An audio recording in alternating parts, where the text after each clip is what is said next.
अमंगलानां शमनं मंगलानां महोदयं गोपांगनानां सौभाग्यं गोकुलेन्दुं वयं नुमः। नमस्कार मित्रों, जय गोपीनाथ। कैसे हैं आप सब? आज पुनः गोपीनाथ संस्था आपकी अपनी चैनल के माध्यम से आने वाले दीपावली महोत्सव पर्व, जो भारत के संपूर्ण त्योहारों में अपना एक विशेष स्थान रखता है। इतना ही नहीं, अगर यह मैं कहूं तो अतिशयोक्ति नहीं है कि यह आर्थिक क्रांति का महान पर्व है। महर्षि वात्स्यायन भी अपने कामसूत्र में इसे यक्षरात्रि महिमान्य उत्सव के रूप में बताते हैं। इसके पीछे बहुत सारे कारण हैं। इस वर्ष 2020 में दीपावली का ये महापर्व, प्रकाशोत्सव पर्व 14 नवंबर को बहुत ही उत्तम समय में पड़ रहा है।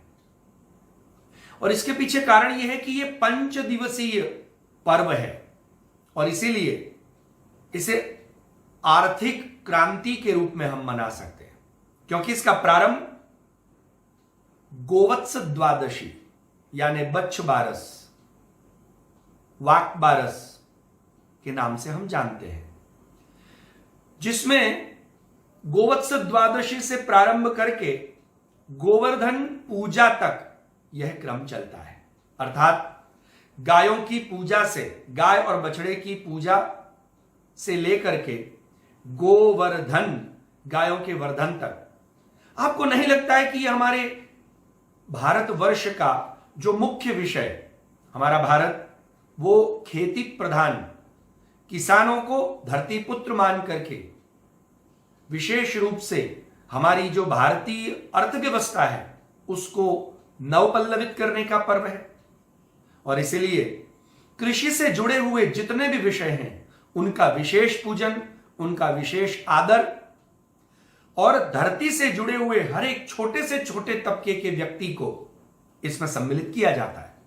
जैसे कि गोवत्स द्वादशी हमारे जीवन में इस बार 12 तारीख गुरुवार को हस्त नक्षत्र और कन्या राशि में पड़ रही है। यह हमारी भारतीय संस्कृति को विशेष रूप से पूरे विश्व में पहचान दिलाने वाला और भारतीय संस्कृति के माध्यम से हमें गौ पूजन और हर एक प्राणी मात्र का विशेष आदर सत्कार करने का सिखा रहा है। इतना ही नहीं, उस दिन की एक परंपरा है कि प्रातः काल को घर के हर एक व्यक्ति सूर्योदय से पूर्व उठकर, और घर की महिलाएं विशेष करके स्नान कर पीले वस्त्र धारण करें, बछड़े सहित गाय की पूजा करनी चाहिए, जिसमें हल्दी मिश्रित चंदन गाय के मस्तक पर लगाए, उसके सिंगों पर कुमकुम और पुष्पों से उसके सिंगों को सजाए, एक तांबे के कलश में पवित्र जल लेकर के सुगंधित पदार्थों से गाय के चरणों का, खुरी का प्रक्षालन करते हुए यह मंत्र बोले, क्षीरोदार्णव संभूते सुरासूर नमस्कृते सर्वदेवमये मातर ग्रहणार्घ्य नमो नमः। इस प्रकार उनके चरण प्रक्षालन करते हुए, उस चरण प्रक्षालन के बाद उनके चरणों की जल से गीली हुई मिट्टी का अपने मस्तक पर तिलक लगाए, माता अपने बच्चों को लगाए और गाय को गुड़, भीगी हुई चने की दाल, बाजरा और ठंडी गेहूं की रोटी एक साथ अपने हाथ से खिलानी चाहिए। यह परंपरा है। और उसके बाद गाय की 3 परिक्रमा की जाए और यह मंत्र बोल करके, गावो में अग्रतः संतु, गावो में संतु पृष्ठतः, गावो में सर्वतः संतु, गवाम मध्ये वसाम्यहम्। इससे हमारे जीवन में हमें सारे तीर्थ, पृथ्वी परिक्रमा और सभी देवताओं के पूजन का फल प्राप्त होता है, क्योंकि गाय के पृष्ठभाग में भगवान नारायण का वास है, शिव जी का वास है, गले में विष्णु का वास है, ब्रह्मा जी का वास है, उसके पुच्छ में सनातन ऋषि मुनियों का, अर्थात सर्वदेवमयी गौ, सारे देवताओं से युक्त और हरेक का पालन पोषण करने वाली हमारी कृषि में हमको सुंदर रूपेण बैल नंदी महाराज को प्रदान करने वाली ऐसी गौ की पूजा करने से हमें तीर्थों का, पृथ्वी प्रदक्षिणा का पुण्य प्राप्त होता है। और कितने ही ग्रहों नक्षत्रों की जो बुराइयां हम पर छाई हुई होती हैं वो शुद्ध हो जाती है। जिस प्रकार गो प्रसव मुख शांति में जब किसी बच्चे का गणांत में जन्म होता है तो गोमुख प्रसव शांति कराई जाती है, उसमें भी गौ पूजन, तो ये एक प्रकार से पूजन किया जाता है जिससे हमें परम पुण्य की प्राप्ति होती है, क्योंकि वैसे भी द्वादशी तिथि विष्णु तिथि कही गई है। और गोवत्स द्वादशी यानी गाय बछड़े के सहित उसकी पूजा होती है। अगर आपके पास शक्ति सामर्थ्य हो तो बछड़े सहित गाय का दान करना चाहिए।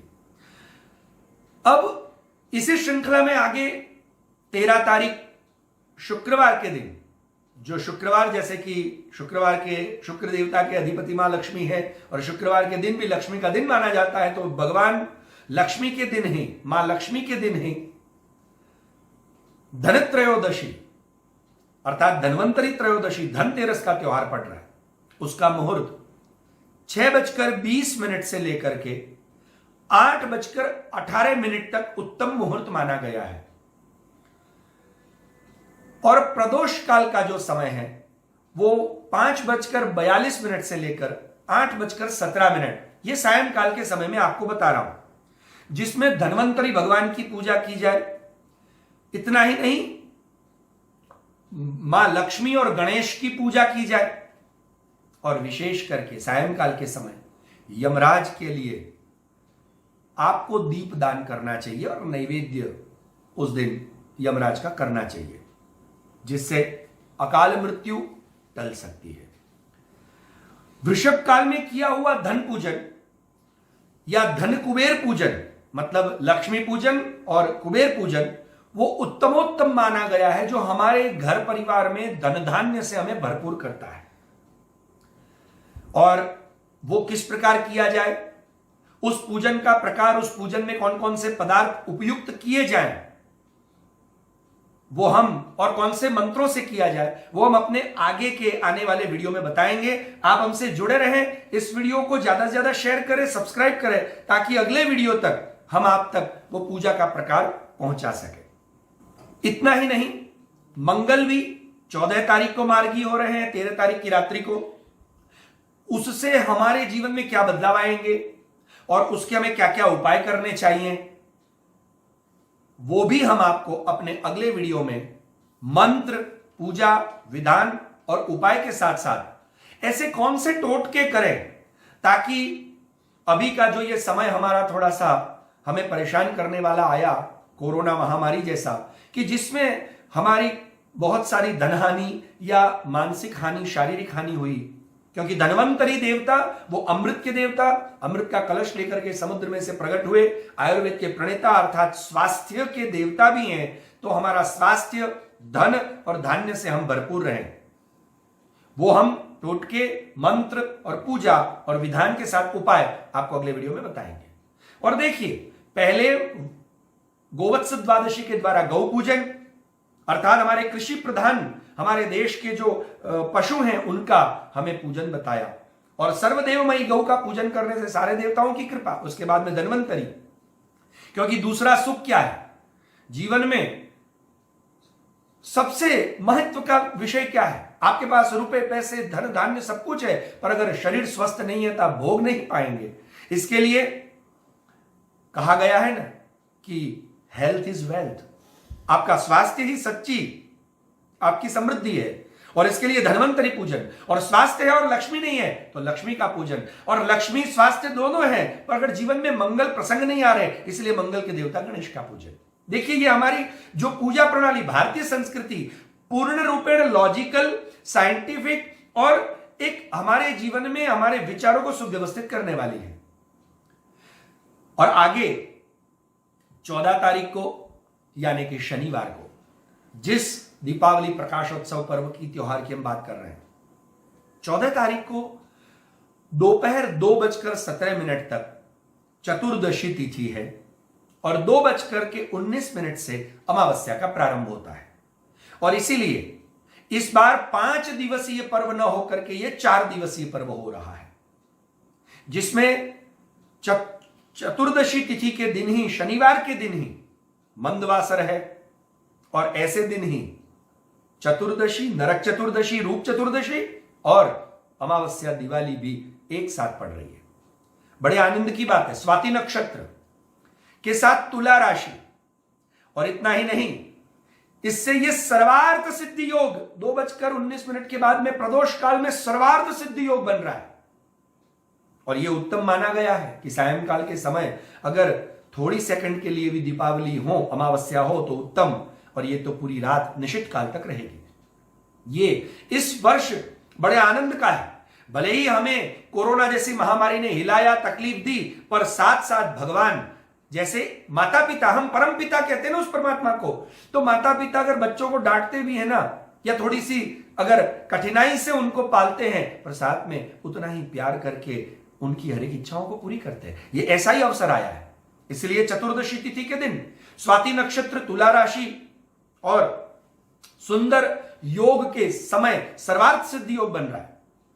तो आपको क्या करना चाहिए, मैं आपको अपने उस दिन के मुहूर्त भी बताऊंगा। उस दिन हर एक व्यक्ति को सूर्योदय से पूर्व उठना चाहिए। नरक चतुर्दशी के दिन बहुत सारी कथाएं हैं कि नरकासुर का भगवान कृष्ण ने उद्धार किया और पूरे विश्व को उसकी यातनाओं से बचाया। उस दिन रंती देव ने भी ब्राह्मणों को भोजन करा करके नरक की यातनाओं से अपने आप को पावन किया। बहुत सारी कथाएं, बहुत सारे विषय हैं। और रूप चतुर्दशी, भगवान आपको अपना सौंदर्य, अपना रूप, अपना सच्चा स्वरूप प्रदान करना चाहते हैं। इसलिए अगर हमें नरक की यातनाओं से बचना है, यम यातनाओं से बचना है, हमारे घर के क्लेश और दुष्चरित्रों से या दुर्विषयों से बचना है, साथ ही साथ अपने ओरिजिनल सौंदर्य स्वरूप रूप को, अर्थात जो अपना ओरिजिनल मोक्ष प्राप्ति का स्वरूप है, उसे प्राप्त करना है, तो इस दिन की जो विधि है उसे जान लेना चाहिए। और उस विधि के अंदर ऐसा बताया गया है कि प्रातःकाल को सूर्योदय से पूर्व उठना चाहिए। और सूर्योदय से पूर्व प्रातःकाल को चतुर्दशी तिथि का मैं मुहूर्त बता दूं, अभ्यंग स्नान किया जाता है। तिल के तेल से हर एक व्यक्ति को अपने शरीर पर तैलाभ्यंग करना चाहिए। और तैलाभ्यंग करने का मुहूर्त मैं बता देता हूं, वो है प्रातःकाल को 5:03 से लेकर के 6:38, 5:30 से लेकर के 6:38 तक का मुहूर्त, यह उत्तमोत्तम मुहूर्त तैलाभ्यंग का और स्नान का माना गया है। इससे पूर्व हर एक को स्नान कर लेना चाहिए। तैलाभ्यंग करके, स्नान करके आपको उत्तम सुंदर वस्त्रों को धारण करते हुए, हो सके तो पीत वस्त्र धारण करें, चंदन का अपने मस्तक पर लेप लगाएं और चंदन केसर युक्त हो। आंखों में अंजन, और वो भी अंजन घी या बादाम के द्वारा प्रकट की हुई अंजन हो। घी के दीपक या बादाम के द्वारा प्रकट की हुई अंजन से आप अपने आंखों में अंजन आ जाएं और भगवान श्री कृष्ण की आराधना, उपासना करें। उसे सर्वोत्तम माना गया है। और उस दिन कम से कम 35 दीपक कम से कम जलाने चाहिए।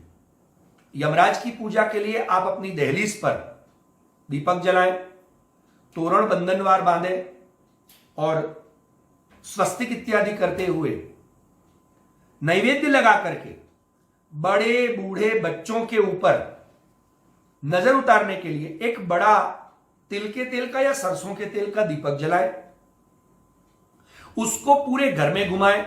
साथ ही साथ गाय के गोबर के कंडे, कोयले और उड़द की दाल के बड़े, जिससे हम दही बड़े बनाते हैं, उस दिन विशेष करके बड़े खीर भगवान को भोग लगाना और खाने का बड़ा महत्व माना गया है। तो उस दिन उड़द की दाल के बड़े, इस प्रकार के पदार्थों को लेकर के अपने घर के छोटे बच्चे और बड़ों पर, या जिनके ऊपर शारीरिक कोई ऐसी आपको मुसीबत दिखती है, उनके ऊपर आप 7 बार एंटी क्लॉकवाइज उतार करके आप उस दीपक को घर की महिला या घर का बेटा चौराहे पर जाकर के रख करके आए, और जब रखने जाए तो घर वाले उसे देखे नहीं, और वह व्यक्ति एक दीपक को वड़े और ये सब रख करके पानी का कलश लेकर के जाए, जिससे पानी का कलश भी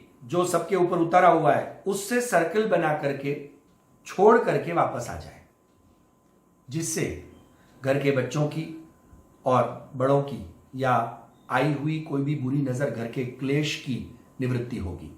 साथ ही साथ यमराज के लिए दीपदान का भी, वहां दीप आपने जो पूरे घर में घुमाया था वो वहां रख करके आए, ताकि दीपदान भी हो जाए, और जब वापस आए तब उसे देखे नहीं, घर में आकर के हाथ मुंह धो करके भगवान का स्मरण करके 35 दीपक जला करके आप दही बड़े और खीर का भगवान को भोग लगा करके खा सकते हैं। उस दिन पितरों का तर्पण भी करना चाहिए, क्योंकि ये पहली बार ऐसा हो रहा है, शनिवार है, चतुर्दशी अमावस्या तिथि एक साथ हो रही है। और अगर ये आप न कर सके तो 11 ब्राह्मणों को अवश्य भोजन कराएं।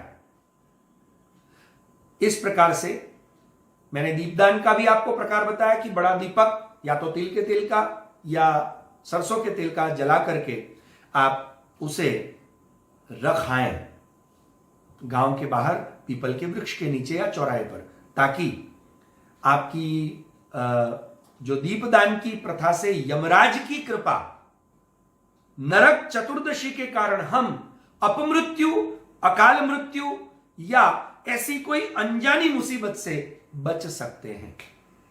साथ ही साथ आपके घर से क्लेश की निवृत्ति होती है, इसलिए घर में एक प्रथा भी है कि घर की महिलाएं घर में झाड़ू बुहारा करके कचरा भी घर के बाहर उस दिन प्रातः काल को फेंक दे, और घंटानाद करते हुए, क्योंकि घंटानाद करने का तात्पर्य ये, घर में आकर के घंटानाद करें, और भगवान के सामने घंटानाद करने से, भगवान के सामने घंटानाद करने से यह फल प्राप्त होता है। घंटानादम प्रकुर्वीत पश्चात घंटाम प्रपूजय, क्यों? तो कि आगमार्थम तु देवानाम गमनार्थम तु राक्षसाम घंटानादम प्रकुर्वीत, ये शास्त्रों में कहा गया है कि घंटानाद करने से देवताओं का आगमन होता है और असुरों की निवृत्ति होती है, तुम्हारे घर से क्लेश निवृत्त होता है और लक्ष्मी जी का या शुभ प्रवृत्तियों का आगमन होता है। उसी दिन रात्रि को अमावस्या पड़ रही है, और अमावस्या में प्रदोष काल में या वृषभ काल में लक्ष्मी जी का पूजन करना चाहिए। वैसे दीपावली के पूजन के 4 मुहूर्त होते हैं प्रियजनों, कौन कौन से मैं बता देता हूं। एक वृश्चिक लग्न, दूसरा कुंभ लग्न, तीसरा वृषभ लग्न, चौथा सिंह लग्न। वृश्चिक लग्न में किन किन लोगों को पूजा करनी चाहिए? जिस प्रकार ज्योतिष शास्त्र बताता है, हॉस्पिटल वालों को, कॉलेज, स्कूल, मंदिर वालों को वृश्चिक लग्न में पूजा करनी चाहिए, और जनरली करते हैं। राजनेता और टीवी या सिने जगत से जुड़े हुए कलाकार भी वृश्चिक लग्न में पूजा करते हैं और करना चाहिए, उत्तम माना गया है उनके लिए। कुंभ लग्न में जिन लोगों का स्वास्थ्य खराब है या जिनके घर में काफी समय से कोई बड़ी बीमारियां चल रही हैं, बीमार रहते हैं या कोई ना कोई मुसीबत आती रहती है या व्यापार में हानि हो रही है, उन लोगों को, और साथ ही साथ उन लोगों को भी कि जिनको शनि की 7.5 चल रही है या शनि की कुदृष्टि से घर में तकलीफें बढ़ रही है, उनको कुंभ लग्न में पूजा का विधान माना गया है। कुबेर जी का, लक्ष्मी जी का, मंगल के देवता गणेश जी का पूजन और भगवान नारायण का पूजन। साथ ही साथ वृषभ लग्न में, वृषभ लग्न स्थिर लग्न है, तो उत्तम स्थिर लक्ष्मी की प्राप्ति हेतु उत्तमोत्तम वृषभ लग्न में आप पूजन कर सकते हैं। मां सरस्वती का भी पूजन उसी दिन जो गुजरात में या अन्य अन्य क्षेत्रों में प्रथा है, महाराष्ट्र इत्यादि में, जिसको चौपड़ा पूजन भी कहते हैं, वो उस मुहूर्त में करना चाहिए, जिससे व्यापार में हमारा व्यापार स्थिर हो, उत्तरोत्तर बढ़ता रहे और लक्ष्मी भी, स्थिरा लक्ष्मी हमें प्राप्त हो। सिंह लग्न में अधिकतर संत, धर्मगुरु, आचार्य, तांत्रिक लोग भगवान की आराधना करते हैं, लक्ष्मी पूजन इत्यादि पूजन करते हैं। उसमें भी आप अगर पूजन करें तो जो लाभ संतों या आचार्यों को होता है वो भी हो सकता है। इस पूजा का जो प्रकार है, वैसे तो मैं बताऊं, हरेक को अपनी जन्म राशि के अनुसार शुभ लग्न कौन सा है, शुभ मुहूर्त कौन सा है, यह जानकर के ही पूजा करनी चाहिए। और उसके लिए जानकार किसी अच्छे ब्राह्मण ज्योतिषी से अपनी जन्म लग्न या शुभ मुहूर्त प्राप्त करना चाहिए। अगर आप इस विषय में पूजा करना चाहते हैं तो जरूर श्री कृपा ज्योतिष कार्यालय और राज ज्योतिष की हमारी जो वेबसाइट नीचे लिंक में आपको दिख रही है और व्हाट्सएप नंबर दिख रहे हैं, उन नंबरों पर व्हाट्सएप करके या हमारी वेबसाइट पर जाकर राज ज्योतिष के कार्यालय से संपर्क कर सकते हैं। अधिक जानकारी वहां पर हम दे करके पूजा किस प्रकार की जाए या पूजा में अगर आपको कोई सहायता प्राप्त चाहिए तो भी आप वहां पर आप अपने नाम नंबर के साथ जानकारी दे सकते हैं। वैसे शनिवार के दिन जो उत्तम मुहूर्त बताए गए हैं, जिसमें कि श्रेष्ठ समय प्रदोष काल का माना गया है 6:19:42 तक, 6 बजे से लेकर के 19:42 तक प्रदोष काल में आप पूजन कर सकते हैं। अथवा वृषभ लग्न जो मैं बता रहा हूं आपको, वो है 18:14 से लेकर के 18:27 तक। कुंभ लग्न स्थिर नवमांश के साथ में प्रदोष काल भी 18 यानी कि 6:53 तक और 7:06 तक वृषभ लग्न भी आपको उत्तम प्राप्त होगा। और निशित काल जिसमें सिंह लग्न भी होता है और निशित काल व्यापिनी अमावस्या उत्तम मानी गई है, वो है रात के 11:58 से लेकर के 2:49 तक। इसी समय में आपको पूजन करने चाहिए। उसके पूर्व कुछ लोग हमें पूछते हैं कि गुरुजी, बहुत लोगों के प्रश्न है कि हम कब नए हमारे जो पूजा के या व्यापार के चौपड़े खरीदें, कब नया गद्दी इत्यादि बिछाएं, सरस्वती का पूजन करने के लिए हम सामग्री इत्यादि कब लाएं। तो उसका भी मैं समय आपको अभी बता देता हूं। वो समय शुक्रवार का दिन है, जिस दिन कुबेर मां लक्ष्मी की कृपा और लक्ष्मी का दिन है। बड़े सुंदर योग हैं जो मैंने आपको बताए। सर्वार्थ सिद्धि योग भी उस दिन से प्रारंभ हो जाता है। उसमें आपको शुक्रवार के दिन लाना चाहिए और शुक्रवार के दिन आपको 6:01 तक ये विषय किताबें इत्यादि खरीद के ला देनी चाहिए सायंकाल के समय तक। और 4:36 से 6 बजे तक, मतलब आप कब से शुरू करें तो बाजार पहले चले जाएं, पर 4 बजे जाएं और 6 बजे तक आप अपने घर ये सारा सामान लेकर के आए और 6 बजे तक में गादी बिछा दे, चौपड़ा बिछा दे और दाड़िम की कलम, क्योंकि पेन भी कौन सी रखनी जिससे आप अपनी चौपड़े में श्री सवा इत्यादि लिख करके पूजन करेंगे, ये मैंने मुहूर्त बताए। बाकी का पूजन किस प्रकार किया जाए, कौन से मंत्रों से किया जाए, कौन से टोटके करे जाए, और उत्तम ब्राह्मणों को आप दिखाना चाहते हैं या अधिक जानकारी के लिए मैंने पहले ही कहा, पुनः कह रहा हूं, हमारे नीचे जो नंबर आ रहे हैं राज ज्योतिष वेबसाइट के व्हाट्सएप नंबर 8141054545, उस नंबर पर आप संपर्क कर सकते हैं या वेबसाइट पर जा सकते हैं, जिससे आप अपने भी लग्न में कौन सा शुभ लग्न आपकी राशि के अनुसार है और आपको विशेष क्या उपाय करने चाहिए, अगले वीडियो में या इस नंबर पर आप जानकारी प्राप्त कर सकते हैं। तब तक के लिए मुझे आज्ञा दें। वीडियो को ज्यादा से ज्यादा लोगों तक शेयर करें, अपने प्रियजनों तक शेयर करें। आप सभी को शुभ दीपावली, क्योंकि ये जो दीपावली का पर्व है वो हमारे लिए 5 दिवसीय, और देखिए रविवार के दिन गोवर्धन पूजा लेकर के आने वाला है, अर्थात गाय से शुरू करके गोवर्धन तक हमको पहुंचाएगा और गोवर्धन के शिखर तक भगवान की कृपा का आस्वाद जिस प्रकार उन ब्रजवासियों को ग्वाल बालक और गायों को प्राप्त हुआ, हमें भी प्राप्त होगा ही। और हमारे लिए अमावस्या के बाद नया सवेरा और सुंदर से सुंदर 20 नवंबर के बाद में भगवान नारायण, भगवान गोवर्धन की अनुकंपा से हमारे जीवन में ये आई हुई महामारी और मुसीबत भी टलेगी ही, ये विश्वास के साथ आप सभी को शुभ दीपावली और छोटी दीपावली की भी बधाई, साथ में खूब खूब अभिनंदन के साथ आशीर्वाद प्रदान करता हूं। जय गोपीनाथ, जय श्री कृष्ण।